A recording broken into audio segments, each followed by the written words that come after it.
Subscribe now and press the bell icon. Never miss an update. Hello guys, Samriddhi civil services में आप सभी का स्वागत है। आज हम बात करेंगे स्टैटिक जीके के कुछ महत्वपूर्ण क्वेश्चन के बारे में। ठीक है, ये क्वेश्चन जो है यूपीपी और आर्मी या अदर जो स्टेट में एग्ज़ाम होते हैं, जैसे एग्जांपल तौर पर आप बिहार लीजिए, जैसे बिहार पुलिस हो गया या बिहार यूपीएसआई हो गया।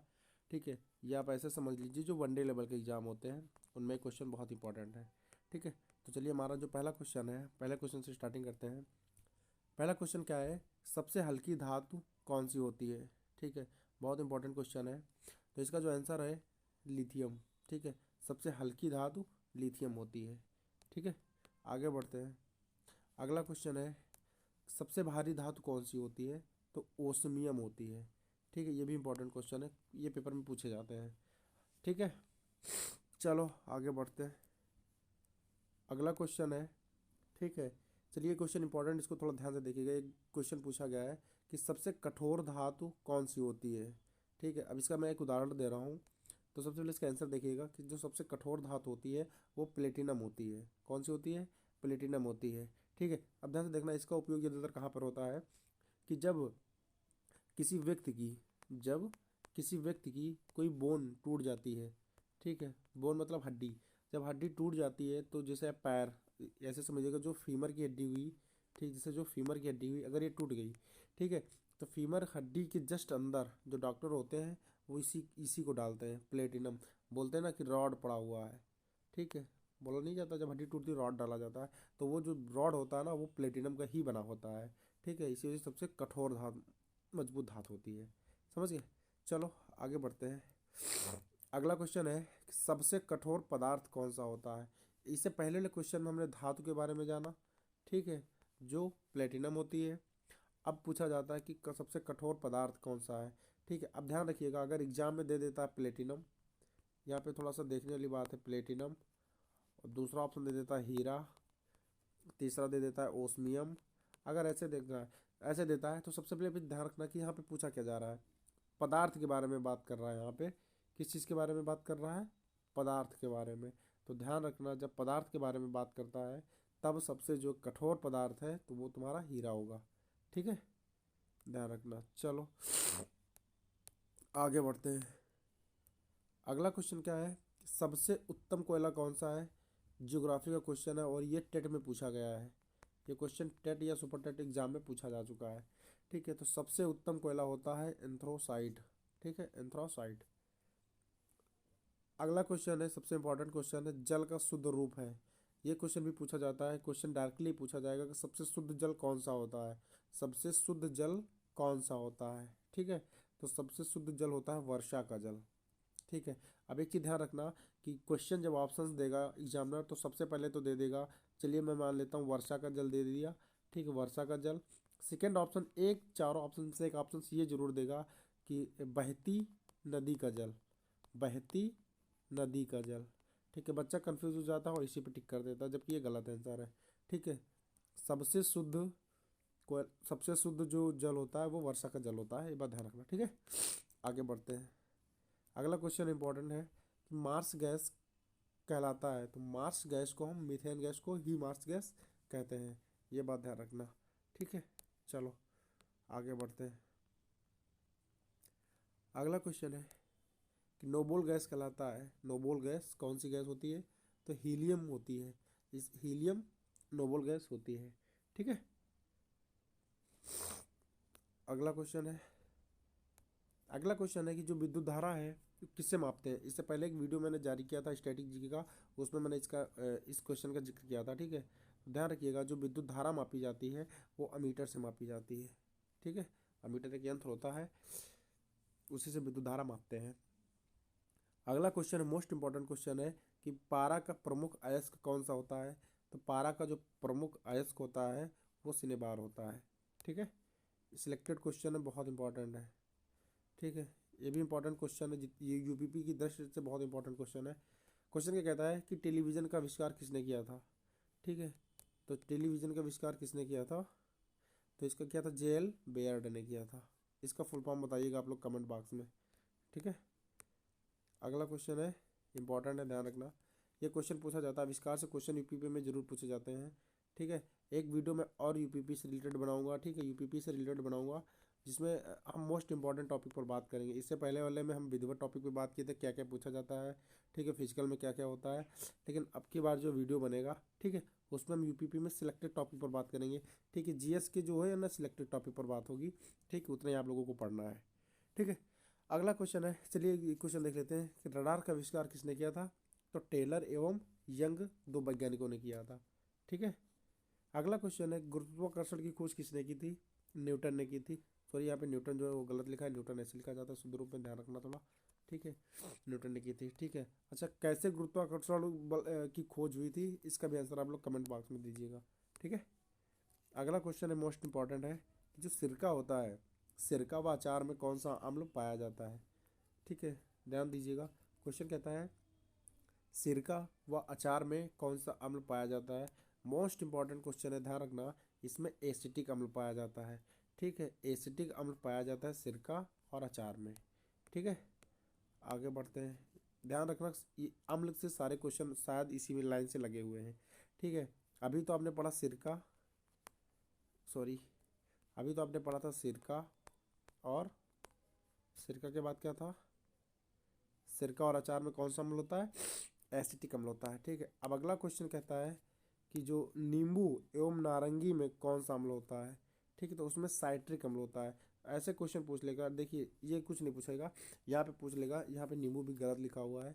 ठीक है, नींबू ऐसे लिखा जाता है। ठीक है, अब नींबू में कौन सा अम्ल पाया जाता है, क्वेश्चन यही पूछेगा डायरेक्ट, साइट्रिक अम्ल पाया जाता है। ठीक है, आगे बढ़ते हैं, दूध खट्टा होता है। ठीक है, क्यों, उसमें उपस्थित लैक्टिक अम्ल के कारण दूध का स्वाद खट्टापन मालूम देता है। ठीक है, चलो, एक इंपॉर्टेंट क्वेश्चन है, ये क्वेश्चन पूछा गया है, किसी भी एग्जाम में पूछा गया है, बट शायद कुछ मुझे याद नहीं है, बट मैंने देखा है। क्वेश्चन कहता है कि जो मतदाता होते हैं, जो वोट डालने जाते हैं, ठीक है, तो आप लोग देखते होंगे वोट डालने के बाद, ठीक है, वो जो होते हैं ना वहाँ पे बैठे अधिकारी, वो एक उंगली पर एक कुछ कलर टाइप में लगा देते हैं, एक स्याही होती है। ठीक है, उस स्याही में, उस स्याही को बोलते क्या है, किस चीज़ की बनी होती है। ठीक है, तो वो जो स्याही बनी होती है वो सिल्वर नाइट्रेट की बनी होती है। ठीक है, जो छूटता नहीं 2 4 10 दिन। ठीक है, अगला क्वेश्चन क्या है कि पृथ्वी अपने अक्ष पर घूमती है। ठीक है, तो जो पृथ्वी है, ऐसे समझिएगा, जैसे ये पृथ्वी है, ठीक है, ये अपनी जो किस दिशा में घूमती है। ठीक है, अब बहुत से बच्चे को देखिए, अब ऑप्शन में क्या दे देगा, पूर्व, पूर्व से पश्चिम, ठीक है, पश्चिम से पूर्व। ठीक है, या ए व बी दोनों, या दे देगा ओनली ए या ओनली बी। ठीक है, अब ध्यान रखना, बहुत से बच्चे क्या करेंगे, ध्यान देते हैं कि ना, जैसे सुबह हुई, सुबह होती है ना, तो बच्चे देखते हैं कि पूर्व की तरफ सूर्य निकलता है, पूर्व की तरफ सूर्य निकलता है, तो बच्चे क्या इसका आंसर दे देंगे कि पूर्व से पश्चिम की तरफ जा रही है। सभी लोग यही सोचेंगे। ठीक है, बट यहाँ पे ये गलत है, जो पृथ्वी है वो अपने अक्ष पर घूमती है पश्चिम से पूर्व की ओर, ना कि पूर्व से पश्चिम की ओर। ठीक है, ध्यान रखना, सिलेक्टेड क्वेश्चन है। अगला क्वेश्चन मोस्ट इंपॉर्टेंट है कि जो प्याज व लहसुन होता है इसमें गंध होता है। गंध कैसी, कि जैसे आप एग्जाम्पल तौर पे देखते होंगे, जब प्याज काटते हैं, ठीक है, जब प्याज काटते हैं, एक मिनट थोड़ा कलर चेंज करते हैं इसका, जब प्याज काटते हैं, ठीक है, जब प्याज काटते हैं तो उसमें से आपके आँख से आंसू निकलने शुरू हो जाते हैं। ठीक है, तो उसमें से गंध निकलती है, तो उस गंध का नाम क्या होता है, उसको बोलते हैं पोटेशियम। उसमें पोटेशियम उपस्थित होता है, इसी वजह से आँख से आंसू आने लगते हैं।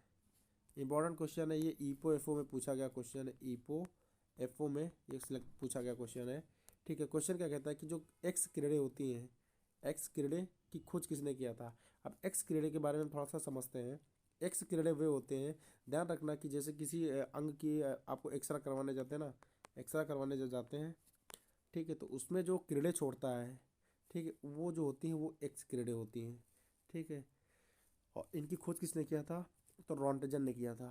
ठीक है, मोस्ट इंपॉर्टेंट क्वेश्चन है, ध्यान रखना। अगला, ये क्वेश्चन खास इंपॉर्टेंट नहीं है, बट फिर भी अब है तो देख लेना।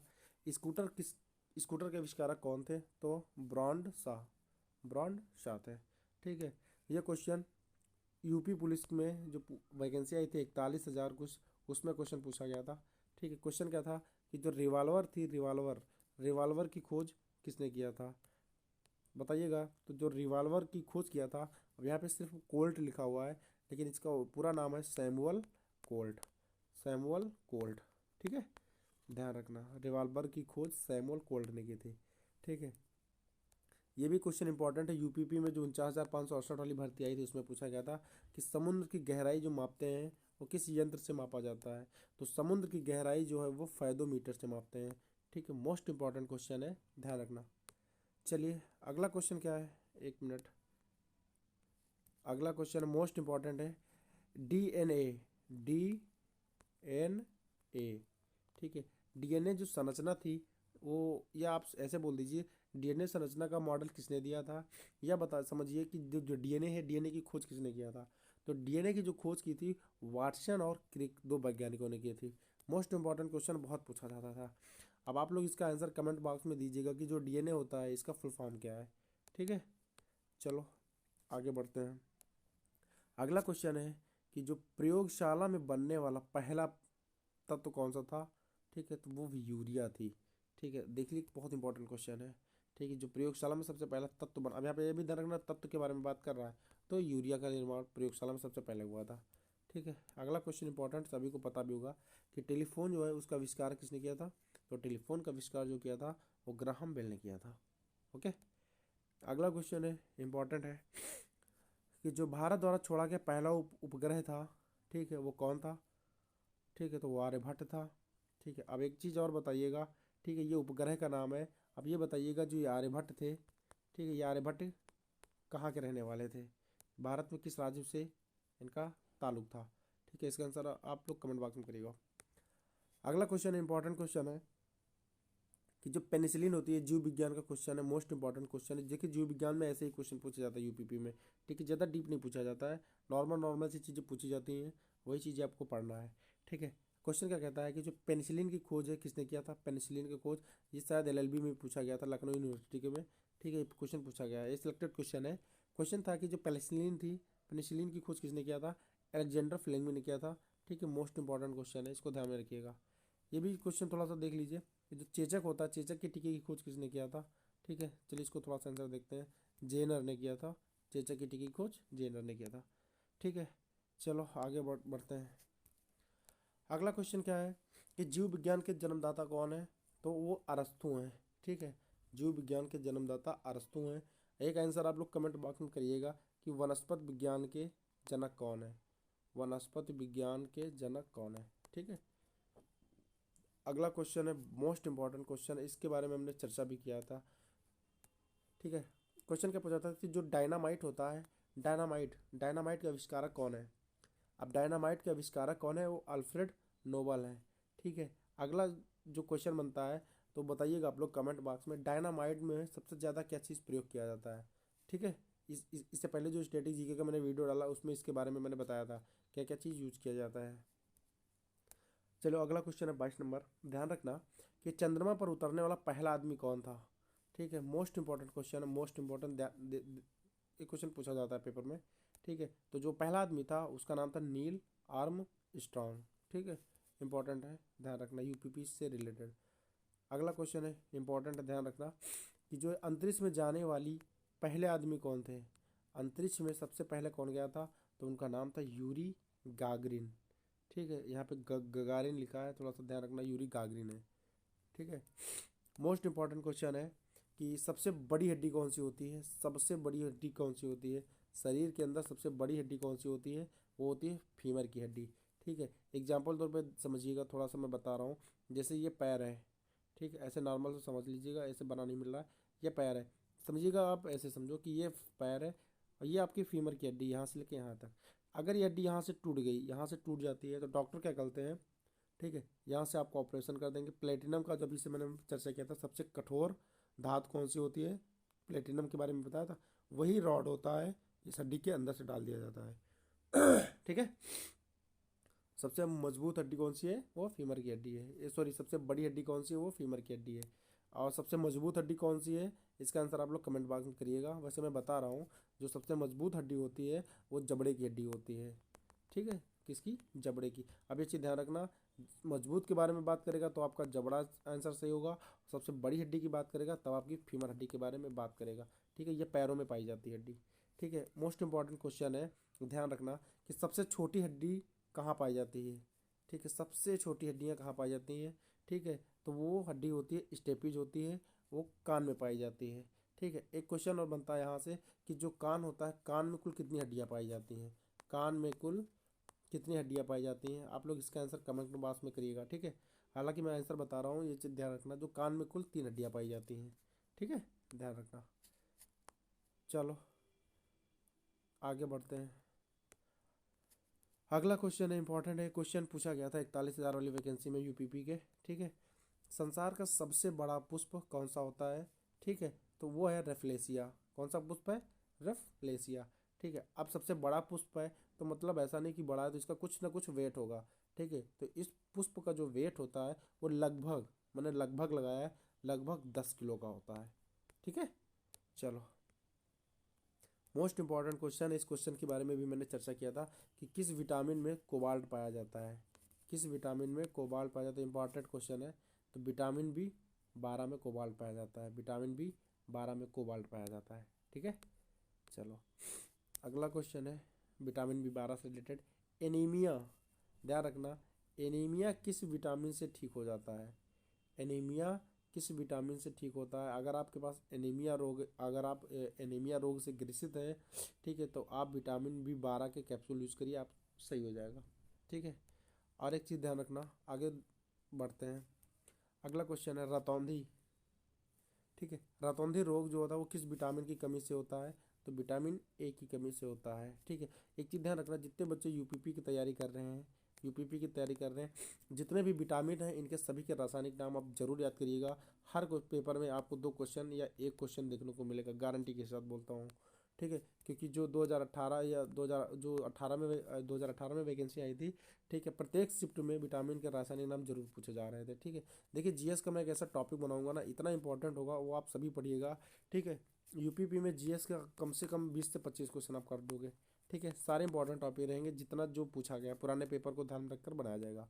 ठीक है, चलो 30 नंबर का क्वेश्चन कौन सा है देखते हैं, विटामिन बी की कमी से कौन सा रोग हो जाता है। ठीक, अब एक चीज़ याद ध्यान रखना, यहाँ पे कितने क्वेश्चन बनते हैं ध्यान रखना। सबसे पहले अगर आपसे पूछ लेगा कि विटामिन बी का रासायनिक नाम बताइए, ठीक है, तो सबसे पहले आपको रासायनिक नाम याद करना है। हालांकि मैं इसका एक वीडियो बना दूंगा, ठीक है, आप उसको अच्छे से तैयार कर लीजिएगा। ठीक है, नेक्स्ट पूछता है कि विटामिन बी की कमी से रोग कौन सा होता है, तो वो बेरी बेरी का रोग होता है। ठीक है, बचपन से पढ़ते आ रहे हैं आप लोग। अगला क्वेश्चन क्या है कि जो टाइफाइड होता है, टाइफाइड से शरीर का कौन सा अंग प्रभावित होता है। ठीक है, बताइएगा कौन सा अंग प्रभावित होता है। तो जो टाइफाइड होता है, टाइफाइड से आंत प्रभावित होती है। ठीक है, एक क्वेश्चन अगला है 32 नंबर, बहुत इंपॉर्टेंट है। ठीक है, तो जो रेबीज है, रेबीज के टीके की खोज किसने की थी, तो रेबीज के जो है टीके की खोज की थी लुई पास्चर ने। ठीक है, अब ये रेबीज जो होता है किसको होता है, ठीक है, जो कुत्ता होता है, ध्यान रखिएगा, थोड़ा आपकी गलतफहमी को दूर करने जा रहा हूँ। जो कुत्ता होता है, ठीक है, जब कुत्ता पागल हो जाता है, ठीक है, तो ध्यान, आप बहुत ध्यान से देखते होंगे कि उसकी लार बहती रहती है। ठीक है, देखिए कुत्ते के दांत में रेबीज वायरस नहीं होता है, ठीक है, उसकी लार में पाया जाता है। कुत्ता, पागल कुत्ता जब किसी को काटता है तो दांत के सहारे से उसकी जो लार होती है वो व्यक्ति के शरीर में प्रवेश कर जाती है। ठीक है, तब जाके रेबीज हो जाता है उसको। ठीक है, चलो अगला क्वेश्चन क्या है, हैजा व टीबी। ध्यान रखना, हैजा व टीबी के जीवाणुओं की खोज किसने की थी। बहुत इंपॉर्टेंट क्वेश्चन है, मोस्ट इंपॉर्टेंट क्वेश्चन है जीव विज्ञान का। ये खोज 1982 में हुई थी, और खोज किसने किया था, रॉबर्ट कोच ने किया था। ठीक है, ध्यान रखना। अब देखिए यहाँ पे क्वेश्चन कितना घुमा दिया, अगर डायरेक्टली पूछ लेता कि जो हैजा व टीबी की खोज किसने की थी, ठीक है, तो रॉबर्ट कोच था। अब जीवाणु रख दिया, अब बच्चा इसमें कंफ्यूज हो जाएगा। अगर ऑप्शन में रख दिए, ऑप्शन अगर ऐसे दे देगा, अगर मैं मानता हूँ कि अगर ऑप्शन दे देता रॉबर्ट कोच, ठीक है, और दो आप दूसरे ऑप्शन में कुछ और दे देता है, तीसरे ऑप्शन में कुछ और दे देता है, और चौथे ऑप्शन में देता है एनओटी, इनमें से कोई नहीं। ठीक है, तो जहाँ पे जीवाणुओं की बात आ जाएगी तो बच्चा वो कंफ्यूज हो जाएगा, रॉबर्ट कोच की तरफ ना इशारा करके वो एनओटी पे लगा देगा, इनमें से कोई नहीं। ठीक है, तो ये ऐसे क्वेश्चन घुमाते हैं, ये बात ध्यान रखना। ठीक है, अगला क्वेश्चन है रक्त में क्या पाया जाता है, तो रक्त में लौह तत्व पाया जाता है। ठीक है, ध्यान रखना, जिसको हीमोग्लोबिन बोलते हैं। और एक चीज़ आप समझ बताइएगा, जो हीमोग्लोबिन होता है, हीमोग्लोबिन जो हीमोग्लोबिन होता है इसका कार्य क्या होता है शरीर के अंदर, ठीक है। इसका आंसर आप लोग कमेंट बॉक्स में करिएगा। अगला क्वेश्चन है, जो एक्स किरणें होती हैं ये विद्युत चुंबकीय किरणें होती हैं, ठीक। एक्स किरणें अभी जो मैंने इससे पहले बताया था, एक्सरे वाली किरणें जो होती हैं ये विद्युत चुंबकीय किरणें होती हैं, ठीक है। अगला क्वेश्चन है, पानी में हवा का बुलबुला होता है, पानी में हवा का बुलबुला होता है, अवतल लेंस के द्वारा हमको पता चलता है। अगला क्वेश्चन है, जो विषुवत रेखा पर किसी वस्तु का भार होगा, इंपॉर्टेंट क्वेश्चन, ध्यान रखना। जो विषुवत रेखा है अगर उस पर आप किसी चाहे जितने बड़े भार को आप लेके चले जाएं तो वहाँ पर उसका भार जो है न्यूनतम होगा, न ज़्यादा होगा न कम होगा, एक न्यूनतम होगा, ठीक है। अगला क्वेश्चन, सूर्योदय से पहले सूर्य दिखने का कारण क्या है, तो प्रकाश की वजह से आपको सूर्य दिखता है, ठीक है। प्रकाश के अपवर्तन के कारण सूर्य दिखता है। अगला क्वेश्चन है, इंपॉर्टेंट क्वेश्चन है, पहले पूछा जाता था, ठीक है। जो इंद्रधनुष है, इंद्रधनुष बनने का क्या कारण होता है, तो ये भी अपवर्तन के कारण होता है, ठीक है। ऐसे क्वेश्चन पूछा जाता था जैसे सीजल उजल पेपर में होगा, जैसे एक बाल्टी रखी है, ऐसे बाल्टी में पानी भरा हुआ है तो उसमें एक छड़ डाल दी जाती है ऐसे, ठीक है। तो वो छड़ जो है तो टेढ़ी दिखाई देती है, ठीक है, तो भी अपवर्तन के कारण टेढ़ी दिखाई देती है, ठीक है। चलो आगे बढ़ते हैं। क्वेश्चन ध्यान दीजिएगा कि ताप बढ़ने पर ध्वनि की चाल पर क्या प्रभाव पड़ता है। सीधी सी बात है, जब किसी चीज़ में ताप बढ़ेगा तो ध्वनि की चाल भी ऑटोमेटिक बढ़ जाएगी, ठीक है। चलो इम्पोर्टेंट है, ध्यान रखना। यदि हम चंद्रमा पर आकाश देखें, बाई चांस अगर आप चंद्रमा पर आपको पहुंचा दिया जाता है, वहां से अगर आपको आकाश देखोगे तो आपको आकाश कैसा लगेगा। अब यहाँ पे क्वेश्चन कन्फ्यूजन वाला जानते हो क्या बनता है। अब बच्चे ने पढ़ा हुआ है कि जो अंतरिक्ष में जाने पर बहुत से बच्चों को अंतरिक्ष और ये सब पता ही नहीं होता है। अंतरिक्ष में जाने पर पृथ्वी कैसे दिखती है, पृथ्वी कैसे दिखती है, ठीक है। तो सीधी सी बात है, पृथ्वी पे पानी ज़्यादा है तो पृथ्वी नीली दिखेगी, ठीक है।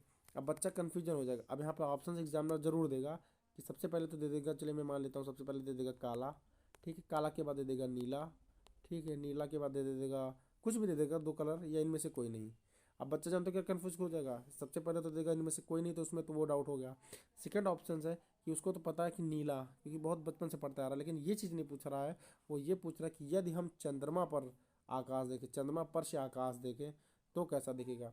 वो पृथ्वी की बात ही नहीं कर रहा है, ठीक है। तो वो चंद्रमा पर से अगर हम आकाश को देखते हैं तो वो आकाश का रंग काला दिखता है, ये बात ध्यान रखना, ठीक है। अगर पृथ्वी की बात करेगा तब नीला, पृथ्वी नीली है। अगला क्वेश्चन है कि यूरिया को शरीर से अलग करते हैं, मोस्ट इंपॉर्टेंट क्वेश्चन है, तो वो गुर्दे अलग करते हैं, ठीक है, ध्यान रखना।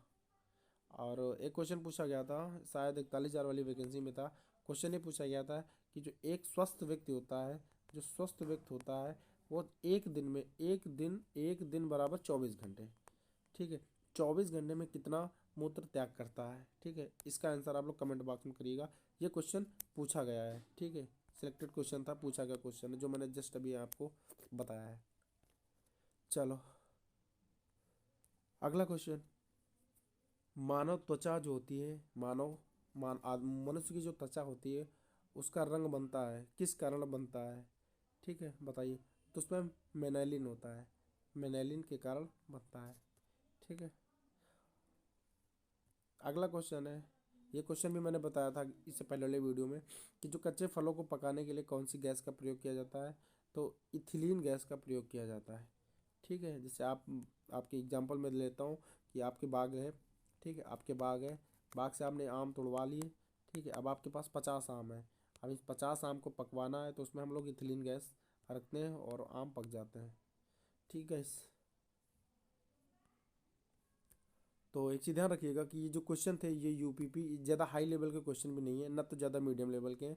तो बस अब ये ध्यान रखना, जैसे यूपीपी की वैकेंसी आती हैं, ठीक, आर्मी की हो गई और बिहार एसआई की हो गई या बिहार पुलिस की हो गई, मतलब ये जो वनडे लेवल में एग्ज़ाम होते हैं, ठीक है, वनडे लेवल के एग्जाम से रिलेटेड मोस्ट इंपॉर्टेंट है स्टैटिक जीके, इसी को बोलते हैं हम, ठीक है। तो क्या जितने भी लोग अभी चैनल पर नए आएंगे, ठीक है, वो चैनल को सब्सक्राइब कर लीजिए, ठीक है, लाइक कर लीजिए। बाकी मिलते हैं अगले वीडियो में। और एक चीज़ ध्यान रखना, यूपीपी से रिलेटेड जीएस के हम टॉपिक पे बहुत ही डीप से चर्चा करेंगे, ठीक है। कम से कम हम 15 टॉपिक के बारे में बात करेंगे। इन 15 टॉपिक को आप बहुत अच्छे से पढ़िएगा, कम से कम 25 क्वेश्चन आप फंसा लेंगे जीएस के अंदर, यूपीपी के अंदर, ठीक है। तो मिलते हैं अगली वीडियो में, तब तक के लिए जय हिंद, जय Bharat. Subscribe now and press the bell icon. Never miss an update.